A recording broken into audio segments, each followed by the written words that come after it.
August 1వ తారీఖు నుంచి 30వ తారీఖు వరకు రాశి ఫలాలు ఎలా ఉన్నాయో తెలియజేస్తారా గురువుగారు? శ్రీ గురుభ్యో నమః. హరి ఓం. ఆదిత్యోర్కోరవిర్భానుర్భాస్కరశ్చ దివాకరః మార్తాండః సవితా హేళిస్తీక్ష్ణాం శర్మిహిరో రవిః. ఆగస్టు నెల 1 నుండి 31వ తారీఖు వరకు ఆగస్టు నెల మేషరాశి ఫలితాలు చెప్పుకుందాం. మేష వృశ్చికయోర్భౌమ. మేష వృశ్చిక రాశులకి కుజుడు అధిపతి. అటువంటి కుజుడు ద్వితీయంలో ధనాధిపతి అనాల్సి వస్తుంది.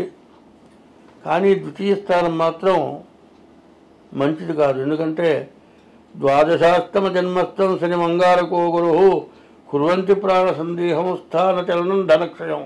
డబ్బులు కాపాడచ్చు, కానీ అహంకారం చేత ఏదైనా అనవసర ప్రయాణాలు చేస్తే యాక్సిడెంట్ అవటానికి, దెబ్బలు తగ్గడానికి అవకాశం ఉంది. ఏదైనా తొందరపాటు పనులు చేస్తే చేసే వృత్తుల నుంచి బయటికి రావాల్సిన పరిస్థితులు రావచ్చు. మరి ధనాన్ని పోగొట్టుకోవచ్చు. ద్వితీయం ధనవాగ్విత్తం అన్నారు. ద్వితీయం ఒక రకంగా ధనాన్ని రక్షించేవాడు. శని కానీ, కుజుడు కానీ, గురువు కానీ 12, 1, 2 స్థానాల్లో ఉంటే ఇట్లాంటి సమస్యలు, డబ్బు పోవటం, బతుకు తిరుగులేకపోవటం, దెబ్బలు రావటం, రోగాలు రావటం, తిండికి జరగకపోవటం, ప్రాణాంతకమైనటువంటి దెబ్బలు తగలవచ్చు. కాదు ఆర్థికమైన ఇబ్బందుల వల్ల చచ్చిపోదామన్నంత, ఆత్మహత్య చేసుకుందామన్నంత పరిస్థితి కూడా రావచ్చు. అటువంటి స్థానంలో కుజుడు దుస్వభావం 2 రకాలుగా ఉన్నాడు. ఇదివరకు అప్పులు చేసుకుంటే అప్పులు తీస్తాడు, కానీ ఇప్పుడు మాత్రం డబ్బులు వచ్చిన కొద్దీ అహం పెరగకుండా ఉండాలి. అది జాగ్రత్త అవసరం. తర్వాత ఈ రాశి వాళ్ళకి గురువు ద్వితీయంలో ధనాధిపతి ఉన్నాడు. ద్వితీయంలో కుజుడు, గురువు కూడా అదే స్థానంలో ఉన్నారు. కుజుడు, గురువు కూడా ఒకటే రకమైన ఆన్సర్ ఇస్తారు. తర్వాత రాహు బాగాలేడు, రవి బాగాలేడు, శుక్రుడు బాగాలేడు, కేతువు బాగాలేడు. అయితే శని ఏకాదశంలో ఉన్నాడు. గురువు ద్వితీయ స్థానంలో ఉండటం చేత గురువు కూడా చాలా మంచిగా ఉపయోగపడతాడు. శుక్రుడు కూడా మంచిగా ఉపయోగపడతాడు. ఇప్పుడు శని, గురువు, శుక్రుడు ఈ 3 గ్రహాలు బాగున్నాయి. 8 గ్రహాల్లో 3 గ్రహాలు బాగున్నాయి, 7 గ్రహాలు బాగాలేవు. అయితే అన్నిట్లోకి బలవత్తరమైంది అంటే శని స్వక్షేత్రంలో ఏకాదశంలో ఉండడం చాలా బలం. తర్వాత దీనివల్ల గురుకుజుల వల్ల కూడా డబ్బులు మాత్రం కనపడతాయి, కానీ మరి దాన్ని ఏ బుద్ధి పుట్టిస్తుందో తెలియదు. అది మంచి బుద్ధి పుడుతుందా, చెడిపోయే బుద్ధి పుడుతుందా, అది మాత్రం బుద్ధిని జాగ్రత్తగా పెట్టుకొని ప్రవర్తించాలి. తర్వాత ఈ రాశి వాళ్ళు సరిగ్గా చెప్పాలి అంటే ఏముండదండి. ఇదే రాశి ఆయన మొన్న గుళ్ళోకి వెళ్ళాడు, కాలు మడతపడ్డది, మెలికపడ్డది, మరిమ కింద ఉన్నటువంటి ఎముక చిట్లింది. ఇప్పటికీ 40 రోజులు అయింది, కట్టేశారు. కింద కాలు బయటానికి వెళ్ళారు. లెట్లలో పోతే కూడా వాస్తోంది. ఇంకో 2 నెలలు పడుతున్నామన్నట్టుగా ఉంది.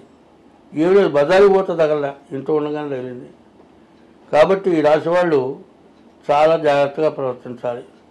తర్వాత ముఖ్యంగా చెప్పాలి అంటే చాలామంది ఏం చేస్తున్నారు, నా పేరు వెంకటేశ్వరుడు అండి, వేవోకాకి మృషిల వృషభ రాశి, ఈ వృషభ రాశి ఫలితం చెప్పండి అంటే వెంకటేశ్వరుడు వృషభ రాశి కాదు, ఆనందరావు మేషరాశి కాదు. ఏదో నువ్వు పిలిచే పేరుని బట్టి రాశి చెబితే కుదరదు. జన్మ నక్షత్ర రీత్యా రాశి వస్తుంది, జన్మ లగ్న రీత్యా గ్రహస్థానాలు వస్తాయి. గ్రహచారం గోచారం అంటారు. గోచారం అనేటప్పటికల్లా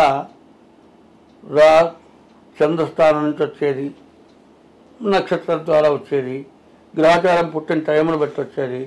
అట్లా కాకుండా నా పేరు ఇదండి, నా జాతకం చెప్పండి అని ఫోన్ చేస్తున్నారు. అది అట్లా అనుకోవడం చాలా తప్పు. ఏదో వెంకటేశ్వర మృషిరాశి, మృషిర మేషరాశి అని చెబుతున్నారు, తప్పు. అది ఏదో నీ తృప్తి కోసం చెప్పించుకొని ఆనందపడటం కానీ సరిగ్గా మీ జాతకం కావాలంటే డేట్ ఆఫ్ బర్త్ ద్వారా మీ జాతక చక్రం వేయించుకోవటం ఈ సంవత్సరం చాలా అవసరం. అంటే సరైన సమయం ఉంటేనే జాతకం కూడా సక్రమంగా చెప్పడానికి అదిగా వీలవుతుంది. కాక ఈ సంవత్సరంలో 9 గ్రహాల్లో 7 పాపగ్రహాలు, మరి 3 శుభగ్రహాలు. 7 పాపగ్రహాలు, 2 శుభగ్రహాలు, 3 స్థానాలు వచ్చిన 2 గ్రహాలకి. కానీ పాపగ్రహాల యొక్క బలం ఎక్కువగా ఉన్నది కాబట్టి ప్రతి వాళ్ళు కూడా జాగ్రత్త పడటం చాలా అవసరం.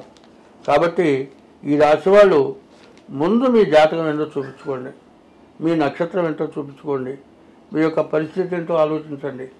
ఎందుకంటే పునాది లేకుండా ఇల్లు కడితే కట్టినంత ఖర్చే దండగే, అట్లా ఉంటుంది ఇప్పుడు పరిస్థితి. ఒక ఉదాహరణ చెబుతున్నా, ఒట్టి నేల మీద గోడ కట్టి స్లాబ్ వేశారనుకోండి, అది ఎప్పుడు పడుతుందో తెలియదు. ఏదో నా వెంకటేశ్వర సుబ్బయ్య రామయ్య కేవలం పేరుని బట్టి జాతకాలు చూపించుకొని ఏమంటే బాగా ఉందని చెప్పారు, మీరు సరిగ్గా చెప్పలేదండి అని అడుగుతున్నారు. అట్లా కాదు, మీ జన్మ నక్షత్రం కావాలి, జన్మ లగ్నం కావాలి. ఇది లేని సమయంలో హస్త సామర్థ్య ద్వారా మీ జాతకం చూపించుకోవాలి. ఈ సంవత్సరం బాగానూ ఉంది, బాగా నష్టంగా కూడా ఉంది, 2 రకాలుగా ఉంది. కాబట్టి ఎవరికి వాళ్ళు జాగ్రత్త పడితే చాలా మంచిది. మంచిది. స్వస్తి. నమస్తే గురుగారు.